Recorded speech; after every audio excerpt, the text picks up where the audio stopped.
so glad to see you this week. I hope you're having the most fantastic week ever. Girls, today is the day.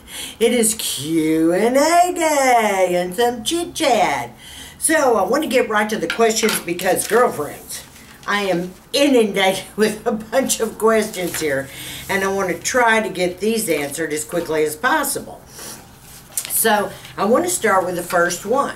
Now, believe it or not, this is from a YouTuber. I'm not going to mention her name, but she says, "Hey, Texas gal, fast note. You will not believe. I am turning 52 at the end of February, and a month ago, I fed head over heels for, are you ready for this? A 29-year-old. No one has caught my eye in 8 years. Now, I feel like a pervert, but I think he feels the same way about me. I really do. So glad I have bought the raw sauce and other stuff you guys suggest. Ha ha ha, I have no one to tell, so if you have any advice, I will be watching." Darling, girlfriend, will you cougar you? Oh my goodness. I think we've all gone through that, but usually in our 40s. Sweet cheeks. Let's go over this again. You're turning 52, meaning right now, you're about 52 while I'm recording this here, and you've fallen head over heels over a 29-year-old. So someone that's actually young enough to be your son. Now, I'm not going to criticize you because I don't play that game, but let me tell you what is causing this issue. First of all, you're not tapping into your own pool. And when I say tapping into your own pool, I'm talking about your own age group, where you have something with. And maybe where you live, there's not a lot to choose from. Get online then, honey, okay? This 29-year-old, and if he's attracted to you, he's looking for a mother. Trust me on this. I know what you're going to say. Oh, but Sharon, it's not like that. Look, girlfriend, I was a cougar. I remember in my 40s, I had a couple of little 28-year-olds that, you know, I played with just a tad. I mean, I didn't go with them or get serious. And I was the typical cougar, okay? But they're playthings, all right, while you're single. That's all they are. Once you sit down and try to have a conversation, hello, I mean, it's over their head. They haven't learned life's lessons enough, and you're older, so you have learned more than he does. You will not be on the same wavelength. They don't know how to take care of their finances because they're still in their 20s. They're young. You know, this is the play stage. So if he's looking for you for money, forget it. If he's looking for a mother figure, forget it. You'll be bored with that too. Sex might be fun, it might be great for a while, but, you know, in a little while you're going to say, oh gosh, I don't have to teach him anything else. It's going to get old quickly. I don't think you're a pervert. I think you're simply a cougar right now. Okay, you're going through your stage. But, and usually it's the menopausal stage or pre-menopause when you go through this, so it doesn't surprise me. But you have to understand, you're not even being fair to him. You're hitting the menopausal years. You're not going to be able to have any more children. He's 29. His whole life is ahead of him. He needs to learn how to date. He hopefully has a good education and decent job. And he needs to find somebody and have his own family. So you can see that this is just a temporary thing. And if you can't see it, then you probably need to call me and get an appointment where I can get down to the nitty-gritty with you. But girlfriend, there's no way. There's no way this is going to work. This is a great attraction. It's fun. It's exciting for a night or a couple of nights. You see what I mean? But for long term, there's no way in hell that this is going to work. Trust me. It won't even last, much less work. So have fun while you're at it, okay? Oh, now don't ladies look like that. You know you went through a little cougar period too, I'm sure. Or thought about it anyway, okay? Dear Sharon, you're looking beautiful as ever. Thank you. Just love your videos. I have a question for you. Did you have your ear piercings all done at the same time? As I think they look absolutely stunning. I've got 3 done, but want to get some more done. Okay, no. I was up in the Twin Cities area in Minneapolis eons ago doing a show, and you know, I have a hairdresser in every city I go to, obviously, because I don't do my own hair, so, you know, I have certain ones. And while they were there, they totally convinced me that this would just be great to put about 6 or 7 hose in my ear, just boom, boom, boom, boom, boom, and, you know, fill them up with the diamonds all the way down. I said, well, why not? Sharon will do anything at least once. And so they did it, just one after another as I was sitting there. Boom, boom, boom, click, click, click, click, click. And no, it didn't hurt. No, I didn't feel a thing. And I absolutely love it. That is another one of my calling cards besides the hair. It can look chic. It can look tacky. If you put a lot of different ones in the hose, it looks totally tacky and immature. But if you stick with something chic, like diamonds all the way down, not cubic zirconiums, I'm talking about small cut diamonds, because it doesn't put too much sheen out there and doesn't look tacky. It looks more tasteful. Follow me? Okay. Thanks for your question. Okay, dear Sharon, I have just signed up for one of your coaching programs. Well, good for you. Can't wait to work with you, girl. She said, but I have a terrible outlook on life and I'm totally negative and I just kind of need a pick-me-up. Well, girlfriend, if you're going to start my coaching program, okay, you're talking about making major changes in your life. And you've got to operate from a new belief that says, you know, life happens not to you, but for you, okay? That's the first thing I tell a coach clients when they sit in my chair. Because they all have an outlook like, whoa, it's me, everything's coming down. It's my husband's fault, it's my boyfriend's fault, it's my kid's fault. I grew up in a dysfunctional family, blah, blah, blah. Well, honey, we all did. There's not one family that's really normal. Now, come on. And if you find it, hallelujah, thank you, Jesus. But you come over to my house and capital D is all over the door. Dysfunctional, dysfunctional. Because that's what life is. But we learn and we grow that way. But your outlook has to change about life. It doesn't happen to you, it happens for you. And I was taught this expression eons ago from a wonderful woman by the name of Louise Hay. And Louise said, you know, rejection is God's protection. So whatever you think is happening to you is all a learning experience. All right? So you have to start there. A little positivity. I can work on you, girlfriend, okay? I'll be looking forward to it. Dear Sharon, what does it mean to take care of yourself when you all say we need to take care of us? Okay, let's talk about taking on an adopted dog that's been abused, okay? They may be shaking and they may be scared and they may not have eaten properly and they need to be fattened up. You want to give them all the tender, loving care. You hold them, you love them and let them know they're safe, and you feed them, and if you feed them the right foods to kind of get their weight back on them if they've been abused. You get rid of all that, help them get rid of the fear, and the way to do that is love them and hold them and squeeze them. And that's what I mean. Wouldn't you do the same thing to yourself that you would an adopted, abused animal? You want to take care of you. You have to love you. You have to pet and pamper you. You have to want to be with you. You have to, you know, hug you, love you. That's what you need to do. You need to work on the inner self. Do you see what I'm saying? And that's how you take care of you. So spoil yourself a little bit. Hug you, love you. Take you bubble baths, make you happy, buy you little toys to play with them, make you happy. Our case, going shopping for makeup, right? Or whatever, or clothes, or shoes, and handbags. Oh, man, that's just like a new toy, isn't it? Next question. Dear Sharon, this is really discouraging to me. I don't wish to do Botox, not even to help with my migraines, which I have very badly. How can you tell if a product is working if you have fillers and Botox?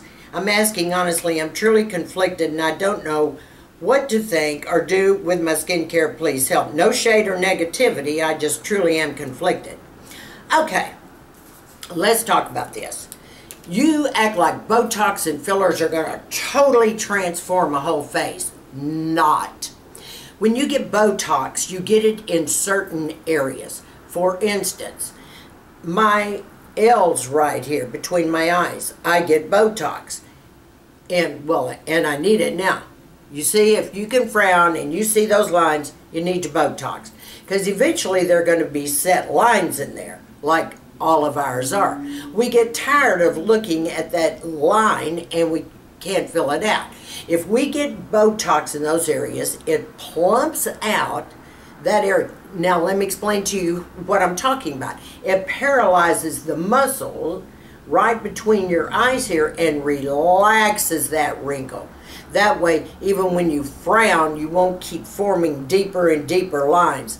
Actually, I think Botox is very important, because while we're sitting there creating all these wrinkles with these facial expressions, Botox is relaxing them so the wrinkles won't get worse as we age. It's actually a preventative for wrinkles, if you see what I'm saying.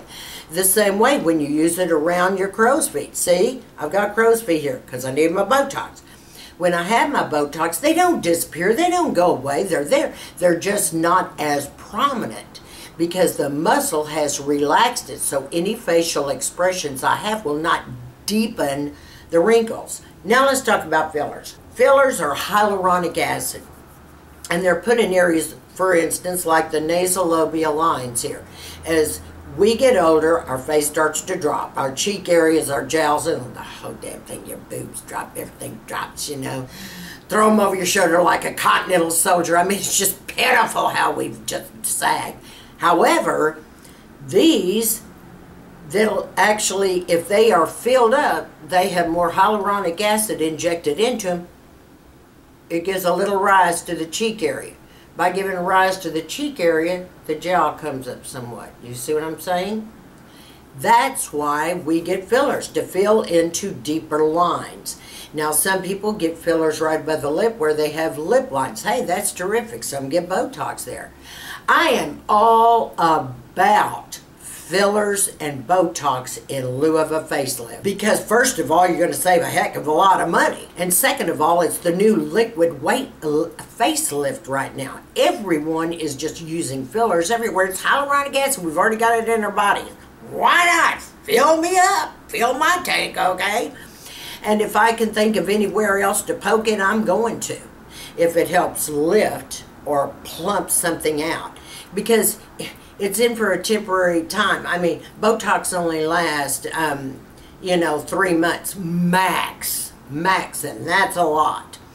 And your fillers, though, can last up to 10 months because they keep building on top of each other.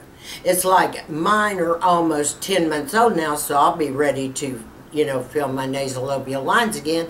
And even now, it's not horrific. The Botox is what I need desperately now. You see what I'm saying?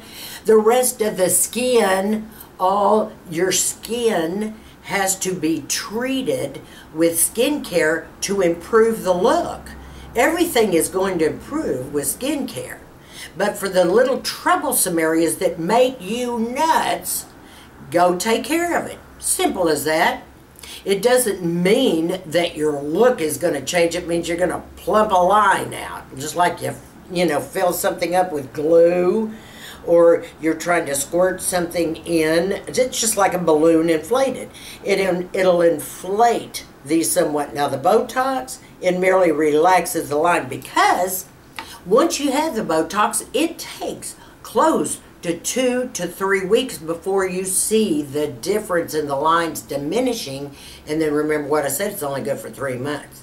But it helps. It helps relax those wrinkles so they don't get any worse. Okay? There you go. Hope that helped you, girlfriend. Okay. One thing I meant to tell you all, in the last 2 videos before this, I talked a lot about the Guerlain Naturals. Well, Guerlain has given you all a major discount, and I've got it in the last 2 videos. I'll put it down below in this video, so if you want to get any of her products, which are the bomb. I know she's sending me some more now. I just said, I have to have this, I have to have that. And on top of that, she is sending me some packages, some gorgeous packages to give away to all of you. So I'll be talking about that in my next video, okay, as soon as everything gets here. But I wanted you all to go ahead and jump on that discount code now, because I'm telling you, I love that. I mean, my pores are totally empty. They're just gorgeous. I mean, I've got more hydration in my skin. Look, do I look like I'm glowing today? Yes, it's because the surface is well done. And then when I put my foundation on, hello, just had to throw that in, ladies. Okay, next question, Sharon. I am semi-retired, so there are lots of mornings that I don't have to immediately do my skin cleansing and care. I have several hours where I can get up, rinse my face, pat dry, then apply Korean honey night mask. It is so refreshing and moisturizing, and I can wear it for a few hours, then later cleanse and do all other skincare things I do. I have too many other products on at night, including Retin-A and a Bagi blender every other night. I love this mask, and in the morning is another option. I don't have a problem with the products you're using. However, I do say this. You have to make time in the mornings to cleanse your face. You've got to get all the caca off from the night before. Do not let it just sit there and sink into the skin, and then the sun rays start hitting you, and it's coming from all directions. You want to get up, take care of your skin carefully. You want to wash your face. You want to tone your face. You want to use your vitamin C. You want to use your other serums. You want to use your moisturizer, da-da-da-da-da-da-da-da. Okay, the morning is very important because you've got to remove everything from the night before. It doesn't matter if you mask in the morning. Gee, that's lovely. So you got enough time to mask. Try washing that face, girlfriend, okay? Thanks for your question. Last but not least, what is the best under-eye bag serum? For bags, a serum? Never heard of one, girlfriend. Dark circles, yes. Lines, yes. Bags, the best thing for bags. And remember, bags are produced by a lot of sodium in the body. I say cut out all of your salt. Drink tons of water a day. Make sure you're getting at least 7 hours sleep at night, at least. All right? Keep sunscreen on. The next thing, if you want to spend a little bit of money, if they're really bad and they're really deep, there is a product that's very similar to botox. Well, actually, it's more like filler, that is put in the trough underneath your bags to plump that line out where the bag kind of hangs over it, to plump it out, and you won't see a bag at all. It's very reasonable. It's not that super expensive because it doesn't take a lot just to squirt some under the bag. Nisha with Sugar Puff and Fluff had it done, and you can't even tell she has bags. She don't have bags because she's taking care of the looks. See what I'm saying? But as far as a cream for bags, there is not actually that. Now, there are some surgeries you can do on your eyes where they can take the fat pads out, you know, and stitch you back up right up under there and blah, blah, blah. And that's all great. But I can tell you right now that the best thing to do is cut off the salt. Cut out the salt. Please, just cut out the salt. You'll just swell everywhere. It makes it worse. And depuff your eyes. Put cold compresses on it. You know, use the jade roller like I showed you. Use the titanium ball roller. Keep everything cold and cool and compressed against your eyes. Another thing, when you sleep, if you're not a back sleeper, you're going to start being a back sleeper, girlfriend. And if you put a little wedge or something behind you where your head is halfway up, that will help kind of drain all that out. That'll help with the depuff. Those are the things you can do on your own. Other than that, it's going to take a little bit of filler under there, plump it out, or surgery, girlfriend, okay? All right, my ladies. Thank you so much for all your questions, and I have a ton more waiting on you. But you know I got to take a little bit at a time. And I want to thank each and every one of all of my new subscribers that have come aboard. Welcome, girlfriends. I love you. And to all my subscribers, I want you to stay sassy, classy, and confident. And give me a big thumbs up on this video.